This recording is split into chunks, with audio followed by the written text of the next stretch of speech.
ನಮಸ್ಕಾರ ಪ್ರಿಯ ಭಕ್ತರೇ, ಜ್ಞಾನದೀವಿಗೆ ಚಾನಲ್ಗೆ ಸ್ವಾಗತ. ಜ್ಞಾನದ ಬೆಳಕು ಎಲ್ಲೆಡೆ ಪಸರಿಸಲಿ. ಇಂದು ನಾನು ಹೇಳಲಿರುವುದು ಭಕ್ತಿಯ ಅಪಾರ ಶಕ್ತಿಯನ್ನು ಸಾಬೀತು ಮಾಡುವ ಶಿವನಿಗೆ ಅತಿ ಪ್ರಿಯನಾದ ಪರಮಭಕ್ತ ಚಂಡಿಕೇಶ್ವರನ ಅದ್ಭುತ ಕಥೆ. ತಮಿಳುನಾಡಿನ ಸೇನಲ್ಲೂರು ಎಂಬ ಸುಂದರವಾದ ಗ್ರಾಮದಲ್ಲಿ ಎಚ್ಚದತ್ತನ್ ಮತ್ತು ಪವಿತ್ತರೈ ಎಂಬ ಬ್ರಾಹ್ಮಣ ದಂಪತಿಗಳು ವಾಸವಾಗಿದ್ದರು. ಈ ದಂಪತಿಗಳ ಹಲವಾರು ವರ್ಷಗಳ ತಪಸ್ಸಿನ ಫಲವಾಗಿ ಅವರಿಗೆ ಒಬ್ಬ ಪುತ್ರ ಜನಿಸಿದನು. ಅವನೇ ವಿಚಾರಶರ್ಮನ್.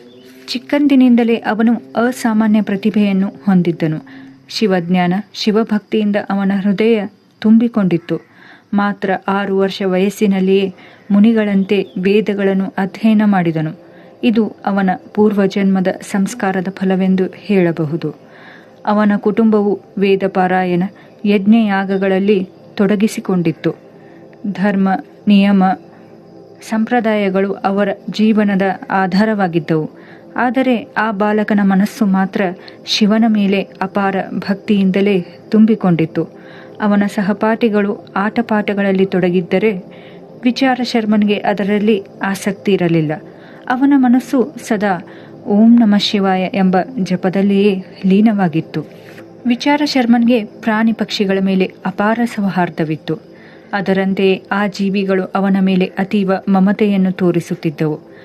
ಬಾಲಕ 8 ವರ್ಷದವನಿದ್ದಾಗ ಒಂದು ದಿನ ಅವನ ಕಣ್ಣಿಗೆ ಮನಕಲುಕುವ ದೃಶ್ಯ ಬಿದ್ದಿತು.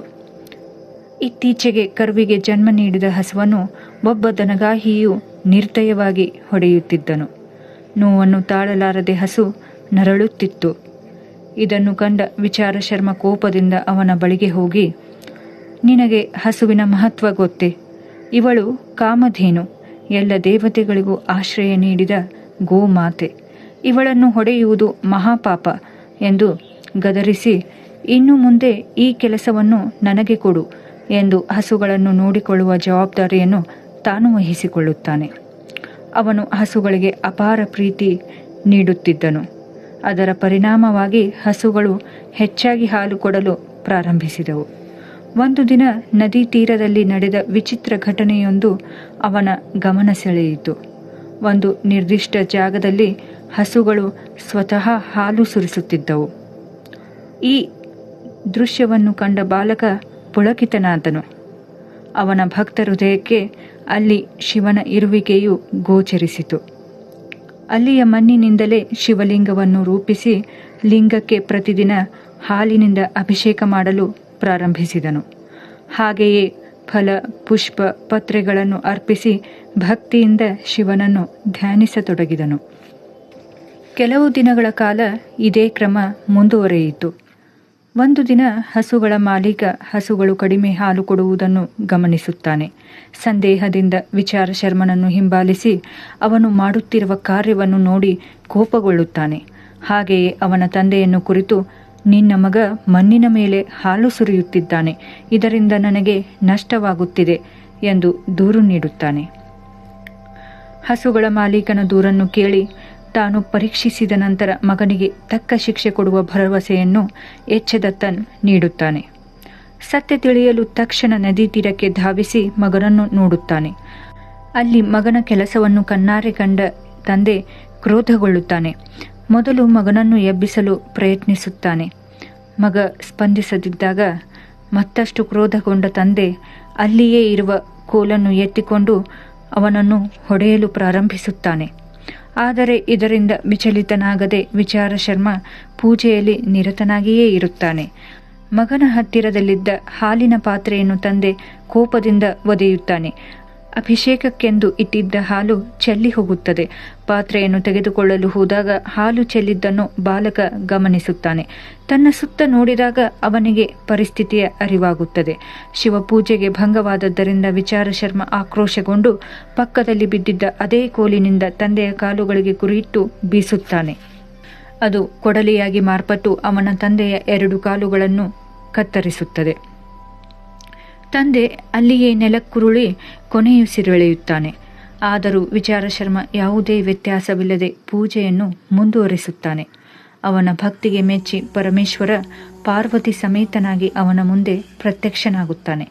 ಮಗನೇ ಎಂದು ಕರೆದು ಅಪ್ಪಿಕೊಂಡು ತನ್ನ ತೊಡೆಯ ಮೇಲೆ ಕೂರಿಸಿಕೊಂಡು ಹೇಳುತ್ತಾನೆ, ನಿನ್ನ ತಂದೆಯ ಕಾಲ ಮುಗಿದಿತ್ತು, ಅದರ ಕುರಿತು ಚಿಂತಿಸಬೇಡ. ಅವರಿಗೆ ನಾನು ಮುಕ್ತಿ ನೀಡಿದ್ದೇನೆ.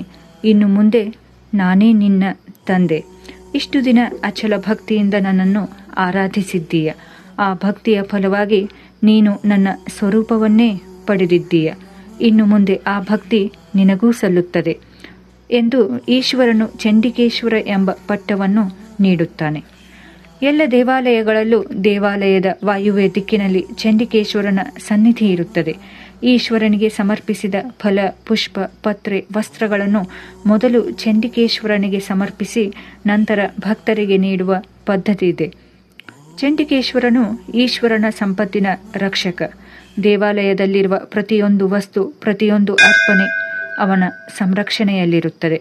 ಆದ್ದರಿಂದಲೇ ಭಕ್ತರು ಶಿವನ ದರ್ಶನ ಮಾಡಿಕೊಂಡು ಹೊರಬರುವಾಗ ಚಂಡಿಕೇಶ್ವರನ ಮುಂದೆ ನಿಂತು ಚಪ್ಪಾಳೆ ತಟ್ಟುವುದು, ಚಿಟಿಕೆ ಹೊಡೆಯುವ ವಾಡಿಕೆ ಇದೆ.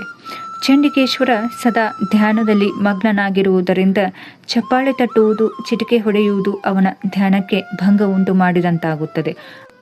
ಅದರ ಬದಲು ಅವರ ಮುಂದೆ ನಿಂತು ಕೈಗಳನ್ನು ಸವರಿಕೊಳ್ಳುವುದು ಅಥವಾ ತೋರಿಸುವುದು ಶ್ರೇಷ್ಠ. ಇದು ಕೇವಲ ಸಂಪ್ರದಾಯವಲ್ಲ, ಒಂದು ಆಂತರಿಕ ಸೂಚನೆ.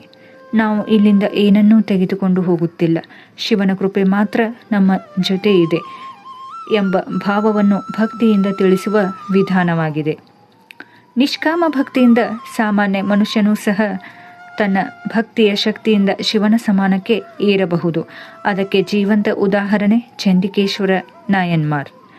ಅವರ ಭಕ್ತಿ ಎಷ್ಟು ಶುದ್ಧವಾಗಿತ್ತು ಎಂದರೆ ಅವರು ಶಿವನ ದಿವ್ಯ ಸ್ವರೂಪದೊಂದಿಗೆ ಏಕೀಭವಿಸಿದರು. ಇದೇ ಸಾರೂಪ್ಯ ಮುಕ್ತಿ. ಭಕ್ತನು ಶಿವನ ಸ್ವರೂಪವನ್ನು ಪಡೆಯುವ ಸ್ಥಿತಿ ಇದಾಗಿದೆ. ಇನ್ನು ಚಂಡಿಕೇಶ್ವರ ಮೂರ್ತಿಯ ಕುರಿತು ತಿಳಿದುಕೊಳ್ಳುವುದಾದರೆ, ಕುಳಿತ ಸ್ಥಿತಿಯಲ್ಲಿ ಕಾಣಿಸುತ್ತಾರೆ. ಮುಖದಲ್ಲಿ ಗಂಭೀರತೆ, ಕಣ್ಣುಗಳಲ್ಲಿ ಅಚಲ ಏಕಾಗ್ರತೆ, ಕೈಯಲ್ಲಿ ಕೊಡಲಿ ಹಿಡಿದಿರುತ್ತಾರೆ, ಧ್ಯಾನ ಭಂಗಿ ಇರುತ್ತದೆ. ಇದು ಕೇವಲ ಒಂದು ಮೂರ್ತಿಯಲ್ಲ, ಇದು ಭಕ್ತಿಯ ತೀವ್ರತೆಯ ಸಂಕೇತ, ಅಚಲ ನಿಷ್ಠೆಯ ಉದಾಹರಣೆ. ಇದು ಕೇವಲ ಕಥೆಯಲ್ಲ, ಭಕ್ತಿಯ ಶಕ್ತಿ. ನಮ್ಮ ಹೃದಯದಲ್ಲಿ ನಿಜವಾದ ಭಕ್ತಿ ಇದ್ದರೆ ಶಿವನು ಯಾವಾಗಲೂ ನಮ್ಮ ಜೊತೆಗಿರುತ್ತಾನೆ. ಸಾಮಾನ್ಯ ಮನುಷ್ಯನೂ ಕೂಡ ದೈವ ಸ್ವರೂಪಕ್ಕೆ ಏರಬಹುದು. ಸ್ನೇಹಿತರೆ, ಈ ಭಕ್ತಿ ನಿಮ್ಮ ಹೃದಯವನ್ನು ಸ್ಪರ್ಶಿಸಿದ್ದರೆ ಓಂ ನಮಃ ಶಿವಾಯ್ ಎಂದು ಕಾಮೆಂಟ್ ಮಾಡಿ. ಈ ದೈವಿಕ ಕಥೆಯನ್ನು ನಿಮ್ಮ ಕುಟುಂಬ ಮತ್ತು ಸ್ನೇಹಿತರೊಂದಿಗೆ ಹಂಚಿಕೊಳ್ಳಿ. ಇನ್ನಷ್ಟು ಭಕ್ತಿ ಮತ್ತು ಪ್ರೇರಣಾದಾಯಕ ವಿಡಿಯೋಗಳಿಗಾಗಿ ಚಾನೆಲ್ ಸಬ್ಸ್ಕ್ರೈಬ್ ಮಾಡಿ. ಧನ್ಯವಾದಗಳು.